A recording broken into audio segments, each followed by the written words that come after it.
When we burn fossil fuels like oil, gas, or coal to power our houses, businesses, and cars, we are adding gas carbon dioxide into the air. The blanket of carbon dioxide we've been building for over 100 years acts like a greenhouse, trapping more of the sun's heat. More heat also means a warmer ocean, which is taking its toll on marine life. It also causes the ocean to become more acidic, which makes it harder for organisms such as corals and clams to build their skeletons and shells. We can help stop global warming and ocean acidification by reducing the carbon footprint, which is the amount of carbon dioxide released as you go about your daily activities. To do this, we can switch our energy sources. Not all energy comes from burning fossil fuels. Clean, unlimited energy can come from the sun, wind, or heat deep in the earth called geothermal energy. The loggerhead sea turtle is one of the most beloved and well-known aquatic species in the world. With their calm demeanor, it is no surprise why they are so popular. However, due to environmental factors such as ocean acidification, the loggerhead sea turtle has remained on the endangered species list since the year 1978.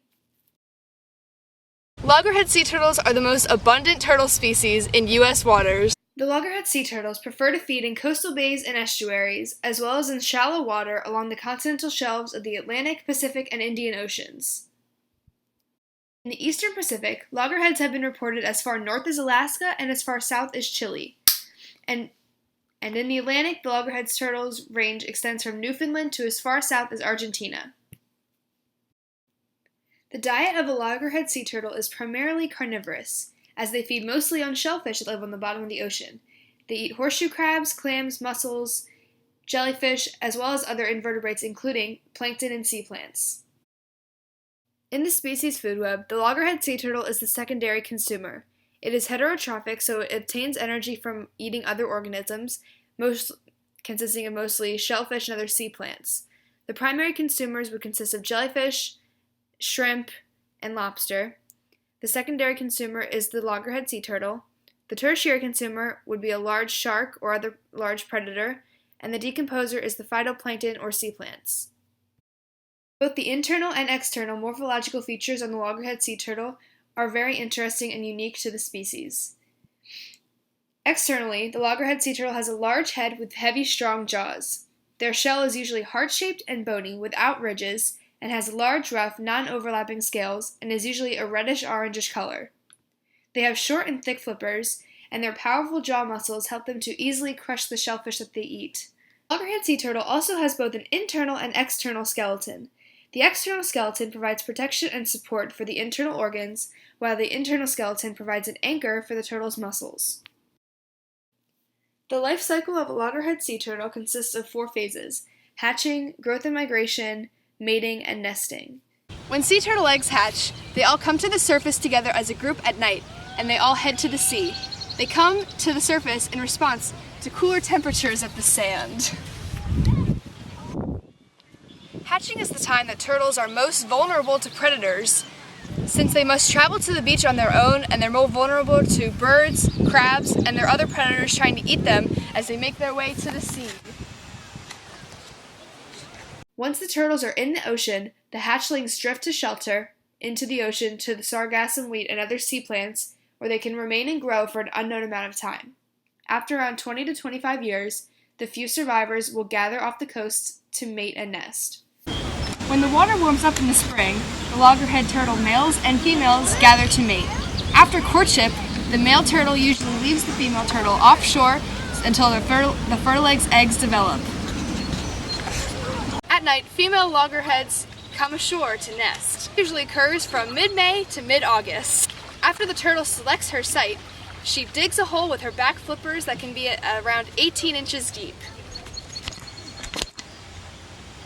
After the eggs are deposited in the nest, the female tops it off with sand and packs it down with her back flippers. After nesting, the female turtle goes across the beach and into the ocean and never returns to her nest. A main problem affecting the loggerhead sea turtle population is pollution. This can have a serious impact on both sea turtles and the food that they eat. For example, new research suggests that diseases that are killing many sea turtles and marine life can be linked to pollution in the oceans and in nearshore waters. When pollution contaminates and kills aquatic plant and animal life, it also destroys feeding habitats for sea turtles. Oil spills and urban runoff of chemicals and fertilizers all contribute to water pollution. An estimated 36% of all marine pollution from oil comes through drains and rivers from cities. Ocean acidification is a lower pH level of the ocean's chemistry due to the increased release of carbon dioxide in the atmosphere. Through this addition of carbon dioxide and the creation of the harmful carbonic acid, the oceans have become measurably more acidic in the last several hundred years. The current effects that ocean acidification has on the sea turtle's habitat and diet include that the nesting habitat is lost over time due to more severe storms, rising sea levels, and eroding beaches. The nests will also become subject to increased precipitation, drought, inundation, or changing temperature. The hotter beaches also put sea turtle embryos at risk. Ocean acidification is also currently affecting the loggerhead sea turtle's food web. When carbon dioxide has mixed with water molecules to form hydrogen ions and carbonic acid, the available hydrogen ions bond with other carbonate ions to form more carbonic acid. The problem here is that a lot of marine organisms possessing shells, such as mollusks, crustaceans, corals, and turtles, need these available carbonate atoms to form the calcium carbonate that is needed to compromise their shell. In essence, ocean acidification is robbing these organisms of their necessary building blocks. This is significant in relation to the loggerhead sea turtle's food web because a lot of their diet consists on shellfish, including shrimp and lobster. There are also more possible long-term effects on the food web of the loggerhead sea turtle due to ocean acidification. In addition to decreasing the ocean's pH, the ocean acidification also causes a reduction in available carbonate ions that are essential to shell building across many different groups of marine organisms. Many of these organisms form the very basis of the marine food chain, and their disappearance could potentially lead to a domino-like effect that will impact the rest of the food chain. There are also more possible long-term effects that ocean acidification can have on the habitat and diet of the loggerhead sea turtle. The seagrasses on which the turtles depend on will become less productive as a result of warmer water, increased sedimentation and runoff from coastal flooding, and decreased visibility and light penetration. Nearshore habitats, where some species forage, will also be destroyed by coastal flooding and decreased visibility.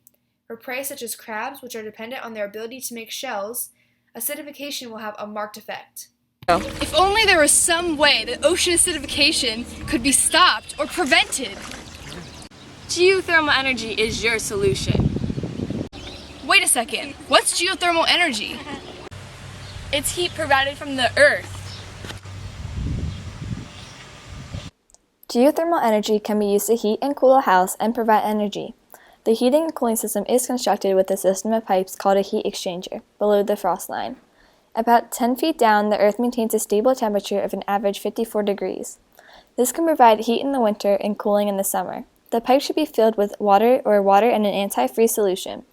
In the winter, the solution circulates in a loop underground and absorbs Earth's heat. This heat is brought up to the surface and transferred into a heat pump. The heat pump warms the air in the space, and then regular heating system warms it to a more comfortable temperature and it pushed out through the vents. In the summer, the system works in reverse. The fluid in the loop absorbs the heat in the building and sends it underground. The earth then cools it and circulates it back into the house. The pipes can be a vertical or horizontal loop system. Geothermal energy that is used to power a house uses the same use of pipes as heating and cooling, but instead of powering a heat pump, it goes through a turbine to power a generator that provides a source of energy. There are 3 types of geothermal power plants. Each plant pulls hot water and steam from the ground to power their source. The first system is a dry steam power plant. This plant uses a series of pipes to pull steam from the ground through the turbine, then into a condenser where the steam is condensed into water and sent back underground to prolong the source. The second system is a flash steam power plant. Hot water is heated from underground, is then depressurized or flashed into steam, which then can be used to drive the turbine. The third system is the binary cycle system. Hot water is passed through a heat exchanger where it heats a second liquid with a lower boiling point in a closed loop. The second liquid boils at a lower temperature than water, so is more easily converted to steam to run the turbine. The water is then condensed and sent back underground to prolong the source. Overall, out of these 3 systems, the binary cycle system is the best system. Some benefits. It's clean and sustainable, environmentally friendly, and renewable. It meets the energy demand, it provides heating and cooling, and it can provide random energy. It has a small footprint on land, for it can be built partially underground. Geothermal energy does not need any fuels, which means less cost fluctuations and lower electricity bill. This all sounds great, but there's got to be some kind of downside to geothermal energy. Well, there is some drawbacks. In extreme cases, they can cause earthquakes. Another drawback is that it's location specific. For areas with higher underground temperatures are more likely to work better. Geothermal plants are expensive to install, but in 8 to 12 years they can pay off. Geothermal power plants such as the steam and flash power plants generally vent emissions to the atmosphere. Geothermal power plants that use a closed system, such as the binary cycle power plants, retain the non-condensable gases in the geothermal fluid and inject them back into the geothermal reservoir, emitting near-zero emissions since the geothermal resource is not exposed to the atmosphere. The use of binary fusion would reduce the amount of carbon dioxide in the atmosphere, therefore helping with the acidity in the ocean.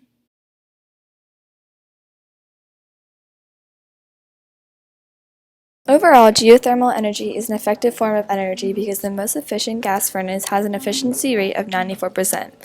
Geothermal delivers a 400% efficiency rating. 4 units of energy are delivered for every 1 unit of electrical energy. This does not bend the laws of physics. Geothermal systems are transferring heat, not creating it by burning something. A more efficient comfort system lowers the bill sufficiently, up to 70%. Overall, the use of the binary cycle power plant is your best solution to reduce your carbon footprint.